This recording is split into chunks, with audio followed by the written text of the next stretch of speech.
Hi everyone, welcome to Commerce Classes by Nitya. As promised, हम आज start करने वाले हैं 12th क्लास की बिजनेस स्टडीज का first chapter nature and significance of management. पर नेचर और सिग्निफिकेंस जानने से पहले let's understand what is management.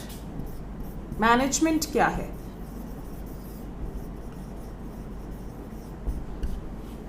अगर आप बुक में डेफिनेशन देखेंगे, it is the process of getting things done in order to achieve the aims of the organization effectively and efficiently. तो मैनेजमेंट क्या है? इट इज़ अ प्रोसेस, एक तरीके का प्रोसेस है टू गेट थिंग्स डन, यानी कि चीज़ें करवाने का एक प्रोसेस है to achieve organisational objectives.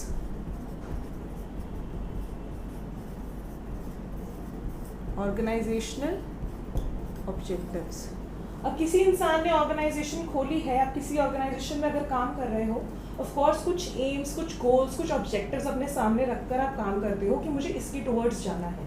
So it is a process to get things done, कि सारे काम हो जाए. किस लिए? To achieve organisational objectives effectively and efficiently. Effectively and efficiently. अब ये इफेक्टिवली और एफिशिएंटली क्या होता है, हमें ये समझना है. आई होप आपको मैनेजमेंट की जो डेफिनेशन है और मतलब है वो समझ में आ गया होगा. Let's move on to the concept of effectively and efficiently. एक होता है इफेक्टिव और एक होता है एफिशिएंट.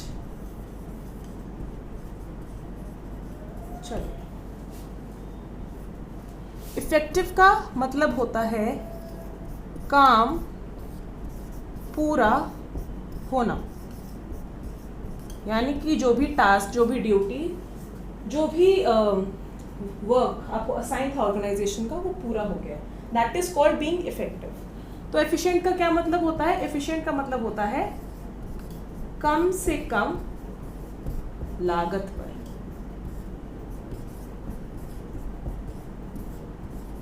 ठीक है, अब हम इसे एक एग्जाम्पल के थ्रू समझते हैं. For example, there are two people in my organisation. I am a manager and I have assigned the work of getting me, let's say 500 metres of cloth to both of them.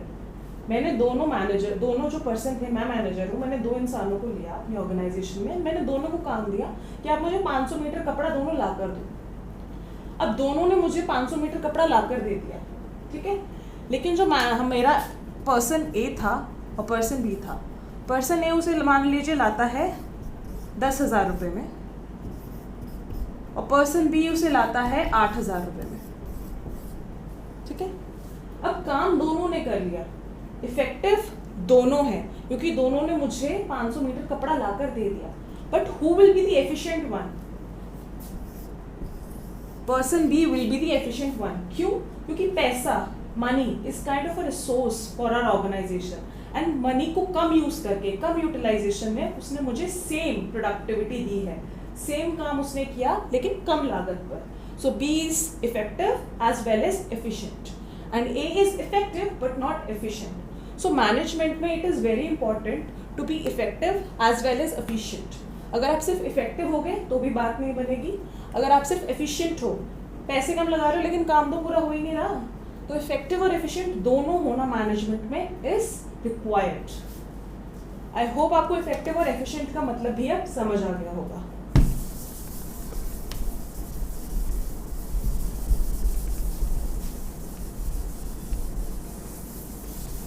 चलिए, let's move on to the characteristics of management.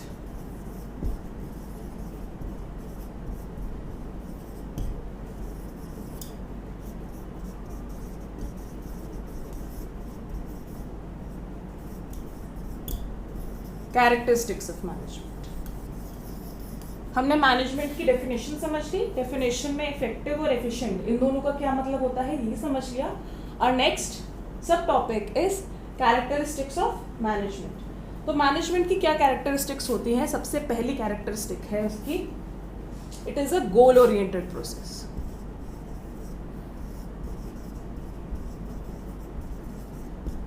ठीक है, management की definition में यही है कि purpose क्या है मैनेजमेंट का, to achieve the organisational goals.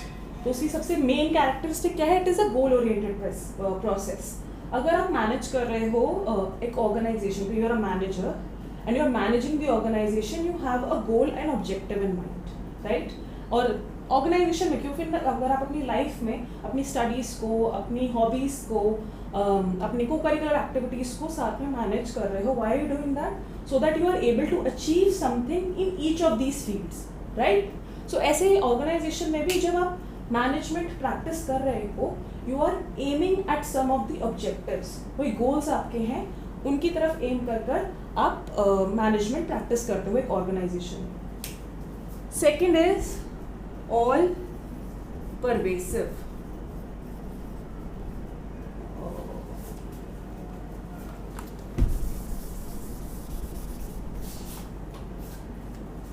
Second is, let's here, all pervasive. Now what do we understand by the term all pervasive? यानी कि मैनेजमेंट हर एक लेवल पर ऑर्गेनाइजेशन के और हर तरीके की ऑर्गेनाइजेशन में रिक्वायर्ड है। फॉर एग्जाम्पल, चाहे एक पान की दुकान हो, चाहे एक मल्टीनेशनल कॉरपोरेशन हो, ऑर्गेनाइजेशन का साइज चाहे छोटा हो चाहे बड़ा हो, वहाँ पे आपको मैनेजमेंट करना ही पड़ेगा in order to achieve the goals. अगर एक पान की दुकान का जो ओनर है वो बिना मैनेज करे अपना सामान ले आता है, कुछ भी बेच देता है, स्टॉक नहीं रखता है, या उसे पता ही नहीं है कि मेरे कस्टमर टर्नओवर का रेट क्या है, कि अगले दिन एक्सपेक्टेड कितने कस्टमर्स हैं, और उस हिसाब से अगर वो अपने फाइनेंसेस को, अपनी सेल्स को मैनेज नहीं करता है, तो उसकी ऑर्गेनाइजेशन भी फेल हो जाएगी। और वहीं मल्टीनेशनल कॉर्पोरेशंस में भी there are so many levels, there so many departments. अगर सारे डिपार्टमेंट्स को मैनेज कर कोऑर्डिनेट नहीं किया जाएगा तो वो ऑर्गेनाइजेशन भी फेल हो जाएगी। So irrespective of the kind and size of the organisation, चाहे किस तरीके की भी ऑर्गेनाइजेशन हो और कितनी भी छोटी या बड़ी ऑर्गेनाइजेशन हो, management is all pervasive, that it is required in all kinds and sizes of the organisation. Third is multidimensional. Multidimensional, अब मैनेजमेंट में ना सिर्फ एक तरीके का काम नहीं होता है आपके पास कि बस मैंने लोगों को मैनेज कर लिया और लोगों से काम करवा लिया, that is management. No, multidimensional, it has many dimensions that are to be accommodated, that are to be managed in order to practice the principles of management. तो इसमें हमारे आता है management of work, management of people and management of operations. ठीक है, work, organisation में 1000 तरीके के काम होते हैं जो आपको मैनेज करने होते हैं। मैनेजमेंट ऑफ पीपल, वो 1000 तरीके के काम आप किससे करवाओगे? लोगों से करवाओगे। अपने आप रिपोर्ट नहीं बन जाएगी, अपने आप आपको सेल्स की फिगर या स्टॉक की फिगर्स नहीं मिल जाएंगे। It has to be managed by humans only. So people को मैनेज करना is one of the most important functions of the management and it is one of the most important characteristics in multidimensional. Then operations, operations से आप क्या समझते हो? से production से लेकर प्रोक्योरमेंट, प्रोडक्शन, देन सेल्स, यहाँ प्रोक्योरमेंट से लेके सेल्स तक जो पूरी वो प्रोसेस होती है उसके अंदर कई सारे ऑपरेशंस होते हैं, राइट? एंड वो भी आपको मैनेज करने होते हैं। मुझे कितना स्टॉक रॉ मटेरियल का खरीदना है, तो उसमें से मुझे कितना एज रॉ मटेरियल रखना है और कितना प्रोसेस करके मुझे वर्क इन प्रोग्रेस में रखना है, कितना मुझे फिनिश प्रोडक्ट बनाना है, देन उसके बाद मुझे कितना सेल्स के लिए अपनी शेल्फ में रखना है, कितना मुझे इन्वेंट्री होल्ड करके रखना है, that is called as management of operations. So management is multidimensional, which includes management of work, management of people and management of operations. Next we have, it is a continuous process. अब management ऐसा नहीं है कि आप एक हफ्ते management के principles और मैनेजमेंट प्रैक्टिस करोगे और अगले हफ्ते नहीं करोगे, फिर एक हफ्ते करोगे, फिर एक हफ्ते नहीं करोगे. नहीं, management has to be practiced at all times, at all levels of the organization, and it is a continuous process. Management चलता ही रहता है. अगर मान लो प्रोक्योरमेंट के टाइम पे मैनेज कर लिया, प्रोडक्शन के टाइम पे मैनेज करके सेल्स कर दी, इसका मतलब ये नहीं कि सेल्स हो गई तो मैनेजमेंट खत्म. भैया नेक्स्ट मंथ आएगा, फिर दोबारा से प्रोक्योर करोगे, फिर दोबारा प्रोड्यूस करोगे, फिर दोबारा सेल करोगे, right? So the process of management in an organization is a continuous process. Then we have continuous, it's a dynamic process. It's a dynamic process. अब एक जो organization होती है, it works in the society in an environment which is not constant. Her time एक तरीके का environment नहीं रहता है. हमारे पास पॉलिटिकल एनवायरनमेंट हमारा चेंज होता है, हमारा सीजनल एनवायरनमेंट होता है, हमारा टेक्नोलॉजिकल एनवायरनमेंट, टेक्नोलॉजी कितनी तेज़ी से अपग्रेड होती जा रही है. So the environment keeps on changing. So in order to adapt to the changes of the environment, an organisation has to be dynamic. Dynamic का मतलब क्या होता है? Which is not constant, which is ever changing. So environment ever changing है, dynamic है. So is the organization, so has to be the organization in order to adapt to the changes. तो एक organization को continuously evolve करना पड़ता है, innovate करना पड़ता है, and the organization has to be dynamic in order to survive in the environment. Then we have intangible. Okay.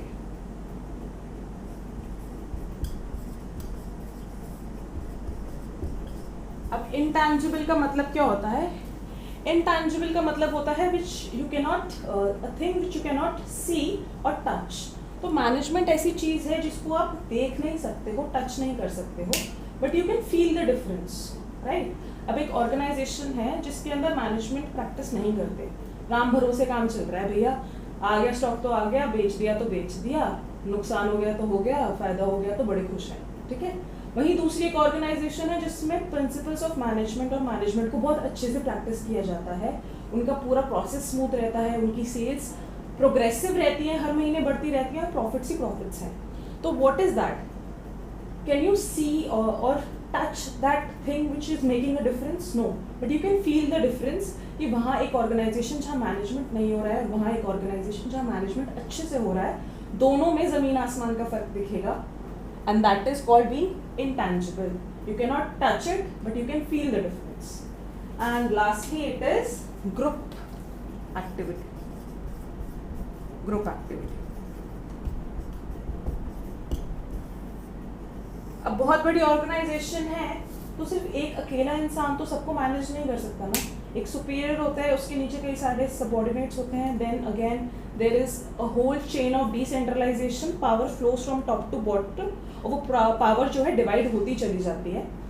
तो एक सुपीरियर है, उसके नीचे और सबऑर्डिनेट्स हैं, उनके भी और सबऑर्डिनेट्स हैं, right? And they are all working in the group, they are coordinating with each other at all times in order to make sure कि जो सारे एफर्ट्स हैं they are towards the attainment of the organisational goals.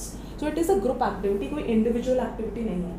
Management इंसान एक अकेला नहीं कर सकता, it has to be in a group effort. So I hope आपको मैनेजमेंट की डेफिनेशन, इफेक्टिव, एफिशिएंट, दोनों वर्ड्स का मतलब और उनका मैनेजमेंट में रिक्वायरमेंट क्या है वो समझ आ गया होगा. एंड कैरेक्टरिस्टिक्स ऑफ मैनेजमेंट की क्या क्या कैरेक्टरिस्टिक्स हैं, इनमें सब कुछ समझ आ गया होगा. अगर आपको फिर भी कुछ डाउट है, you can leave it in the comment and I answer to your query. And in the next video we will be moving on to the nature of the management. I hope you liked this video, and if you did, then don't forget to subscribe to our channel.